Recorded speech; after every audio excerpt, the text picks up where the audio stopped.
Hi there, Steve Kaufman here again to talk about language learning online, and in particular to talk about the online language teacher.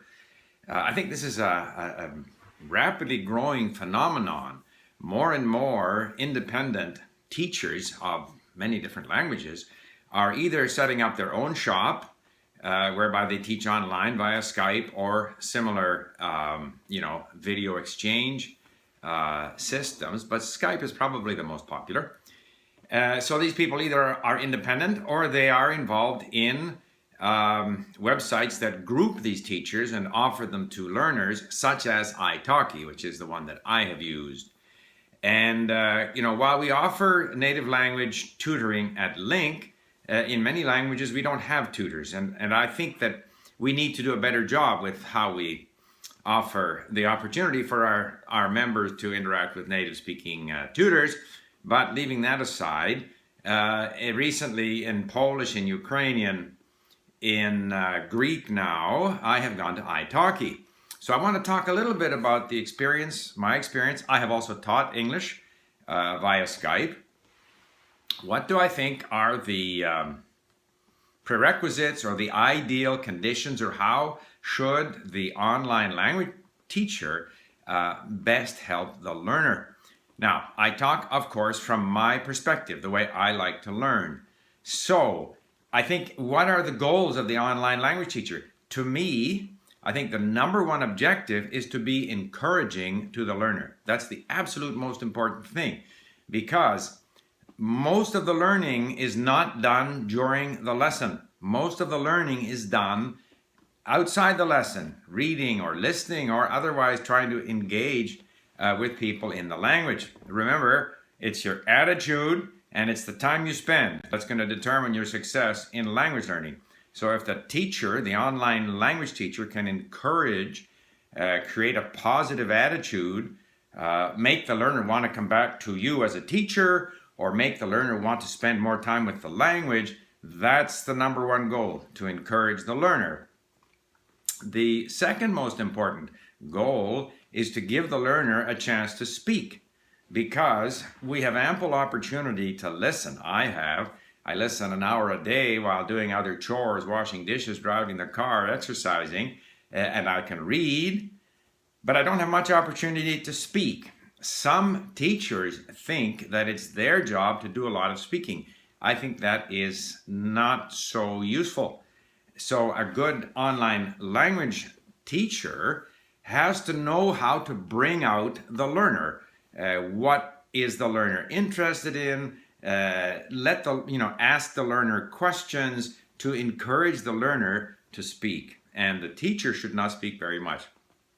I don't think that the hour or half an hour that we have online with the native speaker is there in order to teach the grammar or teach the vocabulary. Because a lot of that, however much you explain or teach, is going to be forgotten anyway. Of course, the teacher should answer any questions that the learner has, but I think the main goal should be to engage the learner and have the learner speak the target language. I'm also not a great fan of reading along or role playing. For example, recently I had my Greek tutor say, okay, today we're going to do role playing, and she sent me a sort of a series of words having to do with what you say at the airport: passport, show me your documents, baggage, and so forth and so on. And she sent me this and said, have a look at this, and then, so where are your documents? We're going to pretend you're going through customs.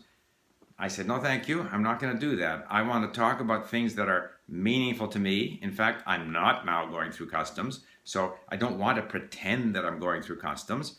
I would like to talk about things that are interesting, and I have lots of things I'm interested in, and I'm sure we can find lots of topics to discuss. So fine, he had no problem with that, so we reverted back to our conversation mode. After our discussion, and this is another important point, she, the tutor, writes all of my mistakes down, either immediately into a Google document, which I can see online if I want to follow along as she's writing these things down, which is sometimes useful because if the tutor introduces new vocabulary, I can never understand anything when I hear it the first time. If I read it, I at least understand what she's saying or hear it better because I can read it. But then I get this list of my words and phrases afterwards, and then I review them in Link. Now, given whether you're in Link or not, the accessibility of online dictionaries means, to me at least, you don't have to put the English or the translation into this list. Just here are the words and phrases you had trouble with. I get the report and I study it. So then I looked at her list of things that one says at the airport related to checking in and going through security and so forth and so on. So I went through it, and I, of course, had to erase all the English. Then I imported it into Link and studied it. And I thought to myself, this is useful information.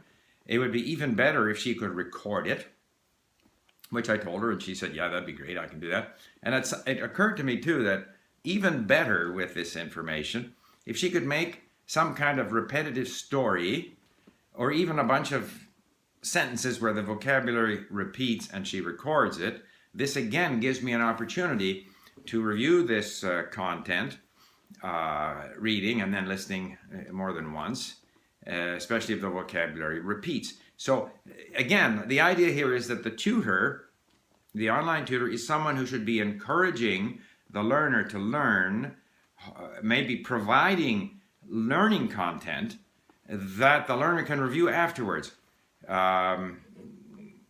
ideally with a recorded voice. So this can be, for example, items of specific vocabulary, as in the case of the airport, or if it's issues of grammar, again, maybe the online tutor can create some sample sentences where if it's a verb, the same ideas are expressed in different tenses or different persons, with recording. So then the learner can go off and work on this material.